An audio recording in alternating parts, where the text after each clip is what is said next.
প্রিয় বন্ধুরা, আজকে আমরা জানব দাড়িওয়ালা শকুন বা হোমা পাখি নিয়ে কিছু তথ্য। ১. দাড়িওয়ালা শকুন বা হোমা এর বৈজ্ঞানিক নাম জেপিটাস বাবাটাস। ২. এটি একক জাত জাইপেটাস প্রজাতির একটি খুব বড় শিকারী পাখি। ৩. এটি প্রকৃতপক্ষে মিশরীয় শকুন। ৪. এদের প্রত্যেকেরই একটি লোজেঞ্জ আকৃতির লেজ রয়েছে। ৫.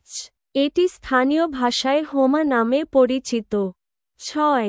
এটি ইরান, দক্ষিণ ইউরোপ, পূর্ব আফ্রিকা, ভারতীয় উপমহাদেশ, তিব্বত এর উচ্চ পর্বতগুলিতে বাস করে এবং বংশবৃদ্ধি করে। ৭. স্ত্রীরা শীতের মাঝামাঝি সময়ে ১ বা ২টি ডিম পাড়ে যা বসন্তের শুরুতে ফোটে। ৮. এই প্রজাতি অপেক্ষাকৃত ছোট মাথার, যদিও এর ঘাড় শক্তিশালী এবং মোটা। ৯. প্রাপ্তবয়স্কদের বেশিরভাগই গাঢ় ধূসর, মরিচা এবং সাদা রঙের হয়। ১০. দাড়িওয়ালা শকুনদের গড় আয়ু ২১.৪ বছর, কিন্তু বন্দি অবস্থায় কমপক্ষে ৪৫ বছর পর্যন্ত বেঁচে থাকে।